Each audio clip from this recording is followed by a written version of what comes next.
Poor Daniel couldn't afford meat, so he boiled his female roommate into a pot of soup and even shared the broth with homeless people to help them get some nutrition. As the homeless men drank the hot, rich-smelling soup, one of them asked him, "Why does this soup smell so good?" Daniel answered proudly, "Because I put a person in it. Of course it tastes better than those soups made from leafy vegetables." The homeless people all assumed Daniel was joking and burst into laughter. After all, Daniel was known for talking nonsense on a regular basis, so no one around him ever took his words seriously. But no one could have imagined that this time, he wasn't joking at all. There really was a person in that pot of soup. At this point, Daniel himself was so poor that he could barely feed himself. So why was he constantly helping homeless people? And why did he turn his female roommate into soup? To understand the behavior of this bizarre man, we have to go back to his childhood. When Daniel was 3 years old, his mother suddenly died of a heart condition right in front of him. It was the first time in his life that he witnessed death with his own eyes. Less than 3 months after his mother's death, his father remarried. The woman he married was Amy, Daniel's mother's younger sister. Logically speaking, no matter how outrageous the father's actions were, Amy was still related to Daniel by blood. Even as a stepmother, she shouldn't have deliberately excluded him. But reality turned out to be the complete opposite. When Amy moved in, she brought her own child with her and never showed Daniel any kindness. Daniel's father, eager to please his new wife, obeyed her every demand. As a result, all of his attention went to Amy's child, leaving him with almost no time or care for Daniel, his own biological son. During that period, Daniel loved raising small animals, such as pigeons, but the child Amy brought with her often bullied him on purpose, killing the pigeons right in front of Daniel by squeezing their necks and violently throwing the small animals Daniel cared for onto the ground. Daniel later recalled that years of pain and torment gradually led him to believe that he had been born into this world for a special reason.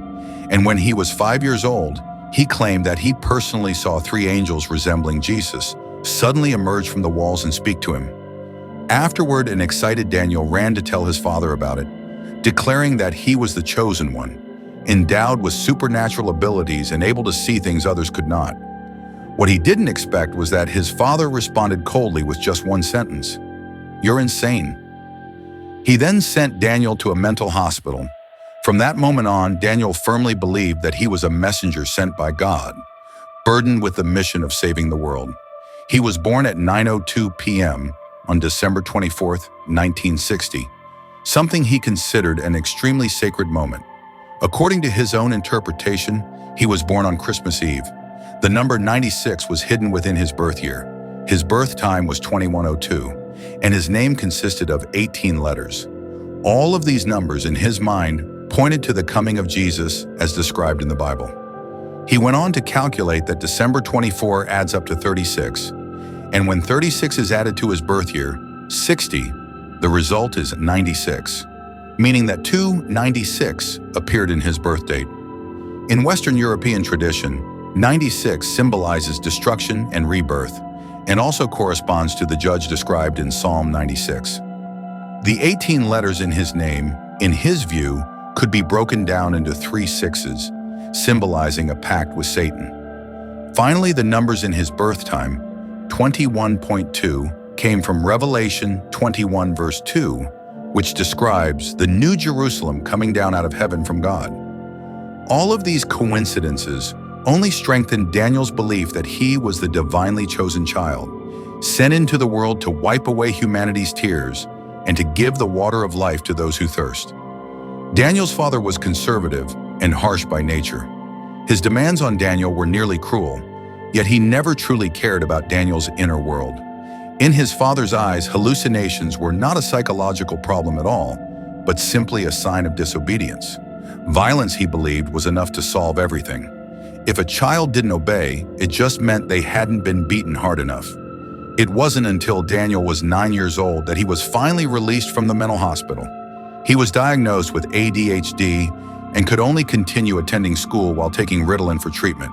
However, Ritalin has severe side effects and may cause irreversible psychological damage to the human body, and it has since been banned from sale in multiple countries. At the same time, Daniel's school life was just as miserable. He was bullied by his siblings at home and by classmates at school. Year after year of torment made his hallucinations increasingly frequent, which instead only convinced his father even more firmly that Daniel was sick. Eventually, he sent Daniel to undergo electroshock therapy. The only result of the electroshock treatment was that Daniel fully realized one thing. There was no one in his family who truly cared about him, and he would never receive their attention or concern. As a result, when Daniel was 15 years old, he ran away from home and began hanging out with delinquent youths, where he was introduced to marijuana. By that time, his father had already become a deputy sheriff and searched everywhere for his son. Eventually, he found Daniel in a remote corner, smoking marijuana with a group of thugs. After learning that his son was using drugs, his father's first reaction was not to communicate, but to call in a police friend who brutally beat Daniel in an attempt to force him to quit. But no matter how hard he was beaten, Daniel showed no remorse. Instead, he became even more defiant, deliberately opposing his father and doing everything he could to sneak out and smoke marijuana. In the end, the father heartlessly reported his own biological son to the authorities, sending 19-year-old Daniel to jail for several days. From that moment on, the last trace of familial affection Daniel had for his father completely vanished. After his release, the relationship between father and son was utterly shattered. In Daniel's view, the only reason his father held such power was because of his identity as a police officer. As long as Daniel himself became a police officer, he would be able to stand on equal footing with his father. With this goal in mind, he went to a military base for 14 weeks of training and then applied to join the police force. When his father saw his application materials within the law enforcement department, he was shocked on the spot and immediately rejected the application. In his eyes, a child like Daniel was simply unfit to be a police officer. Daniel thus lost the one career he had ever truly aspired to, and his future suddenly seemed bleak. So at the age of 23, he began praying devoutly to God, begging to be granted special abilities or to be shown a clear direction in life. He even prayed that if he truly had a mission to fulfill, he would be allowed to foresee the future in his dreams. That night, he truly had a dream. In the dream, he married a 14-year-old wife, but was ultimately abandoned by her and forced to go to New York, where he married a curly-haired woman instead. This curly-haired bride brought him good fortune and pointed him toward the direction his life should take. When Daniel woke up, he was overwhelmed with excitement and immediately began searching for a 14-year-old bride, following what he believed to be God's will. About 2 weeks later, a 14-year-old Mexican girl agreed to marry him, and the two were quickly married. However, in the dream, this marriage was destined to end in divorce. As a result, Daniel never intended to truly invest in the relationship. He saw her merely as a transition on his way to New York. Later, the Mexican girl publicly accused Daniel of having severe violent tendencies, not only physically abusing her, but also restricting her personal freedom and even locking her next to a refrigerator. After the divorce, Daniel followed the plan from his dream and moved to New York to search for the curly-haired woman he had seen, even though he had no idea who she actually was. After arriving in New York, his first place to stay was Tompkins Square Park in Manhattan's East Village. In the 1980s, large numbers of wealthy people moved into Manhattan, forcing many low-income residents to relocate. Many became homeless, social tensions intensified, and protests broke out frequently. Tompkins Square Park became the center of the storm, with hundreds of homeless people setting up camp there, tents packed tightly together. The homeless even formed their own spontaneous communities within the park to push back against the injustices of reality. Soon, crime rates soared and illegal trade became rampant. In 1985, Daniel arrived there and felt completely at ease. With eccentrics everywhere, his mental illness actually seemed quite normal. Daniel would tell passers-by his delusional theories about being the reincarnation of Jesus, and surprisingly, some people were willing to stop and listen. He also kept a pet rooster in the park, often carrying it on his shoulder as he wandered around, like a pirate with a parrot. During his time living on the streets, he founded a religion called the 966 Church, proclaimed himself the reincarnation of Jesus, preached in the park about the cross and reincarnation, and brazenly claimed that he would become president in 1996. But unlike other cult leaders, Daniel had no personal charisma and was unable to truly manipulate people.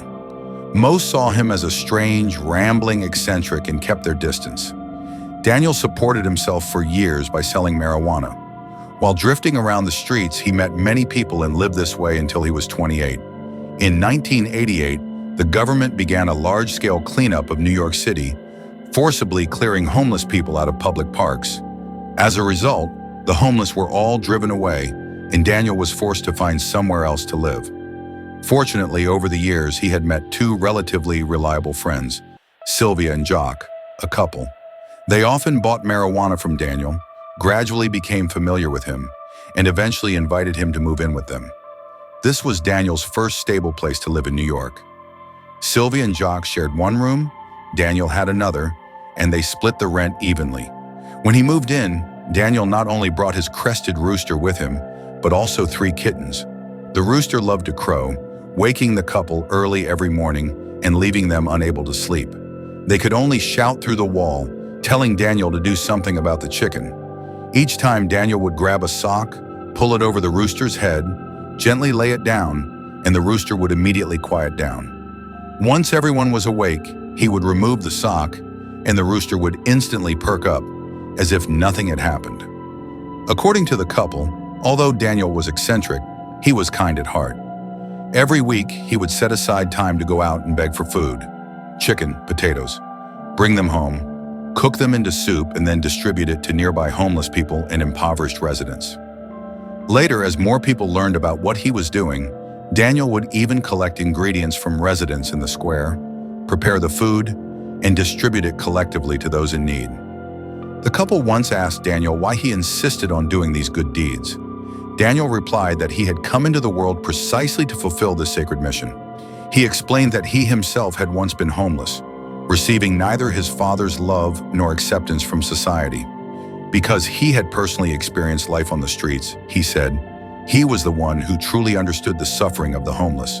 What's more, the couple said that Daniel was someone willing to take losses for others. During the time they lived together, Daniel always took on a larger share of the expenses on his own initiative.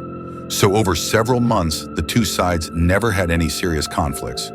The only source of tension was Daniel's extreme way of speaking. He liked to interfere in other people's lives, was eager to impose his own ideas on others, and was intensely narcissistic, frequently declaring himself to be the chosen one. Even more unsettling was Daniel's obsession with Hitler. He often studied Mein Kampf, and even boasted that he would lead his followers to take over America. One of Daniel's neighbors came from a family in which, aside from his parents who narrowly survived Nazi concentration camps, all other relatives were brutally persecuted. As a result, the neighbor harbored an intense hatred for fascist ideology and repeatedly urged Daniel to throw the book away. Daniel reacted violently, claiming that he loved the book more than his own life. This led to a physical altercation between the two, and Daniel was beaten badly by the neighbor, his face left bruised and swollen. Daniel also frequently tried to persuade people around him to invest in his marijuana business, saying that once he made his fortune, he would build a church nearby and then open a marijuana plantation behind it. Most people found him unreliable, crazy, incoherent, and constantly talking nonsense, so no one took him seriously. Later on, Daniel became obsessed with rap music and wrote lyrics filled with bizarre content, saturated with killing, abuse, and especially contempt for women, even involving scenes of torture. In his world, women seemed to be nothing more than objects to be manipulated at will. Although some listeners were deeply disturbed, no one truly paid attention. In everyone's eyes, Daniel was just a thrill-seeking, foul-mouthed marijuana dealer. By July 1989, the young couple who had been sharing the apartment with Daniel broke up and went their separate ways. Daniel could not afford the full rent on the apartment by himself and had no choice but to look for a new roommate. He was unwilling to sign the lease in his own name, so any new tenant would have to be the one to sign the contract. His friend Sylvia was deeply puzzled by this. What if the new roommate had a conflict with Daniel and kicked him out? Wouldn't Daniel end up homeless again? But Daniel had already made up his mind. After about 2 weeks of searching, he finally found a woman willing to share the apartment. The woman's name was Monica. She was 26 years old, from Switzerland, and worked as a dancer and choreographer who had come to New York to pursue her dreams. In 1985, she enrolled in a highly regarded dance academy in the field. In 1987, she returned to Switzerland to care for her ill mother and toured 8 cities with her original works. In 1989, she returned to New York once again to continue her studies.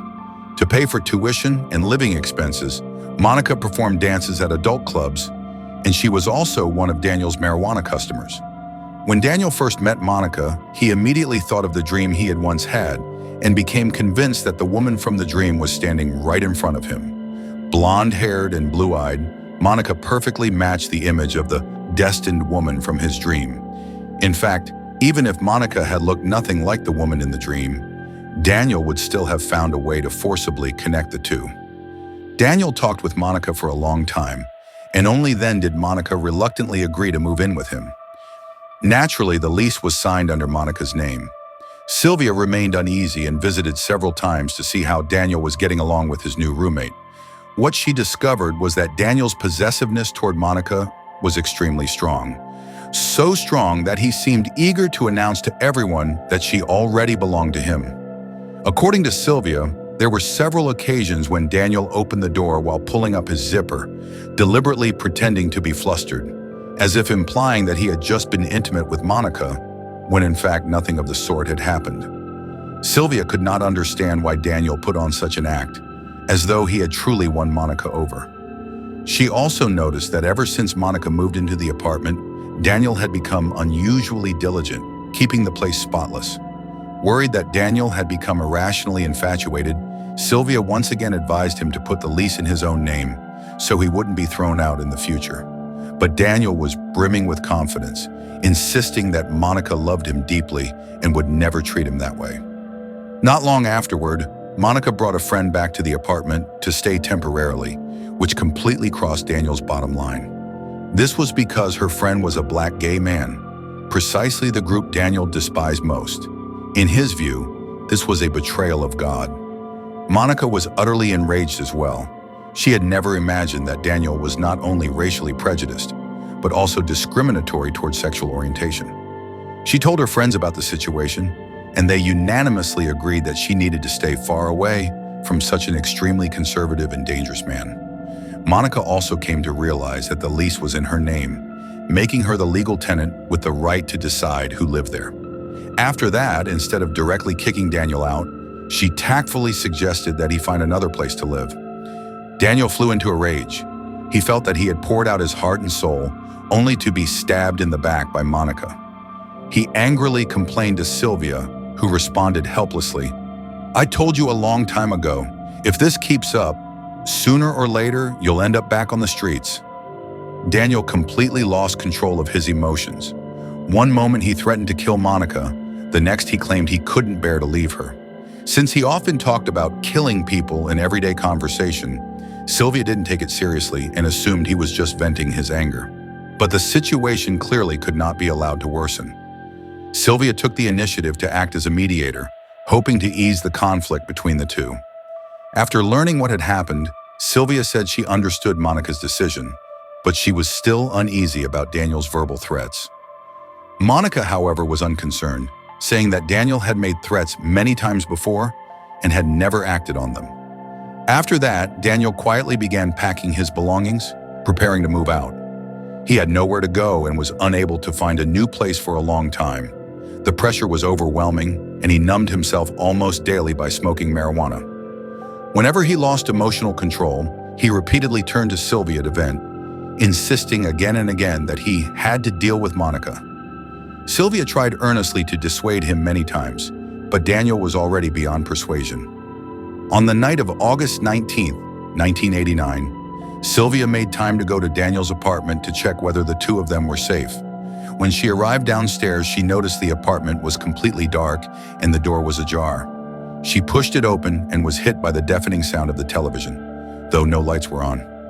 After turning on the lights, she discovered that some of the furniture had already been moved out, while miscellaneous items were still scattered around. She knocked on the tightly closed door of Monica's bedroom, but there was no response, so she turned and walked toward the kitchen.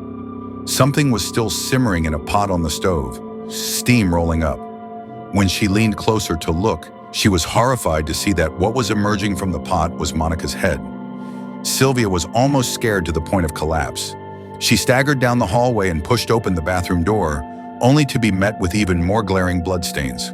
She rushed out immediately, and her first instinct was to call Daniel. Compared to her panic, Daniel was unnervingly calm.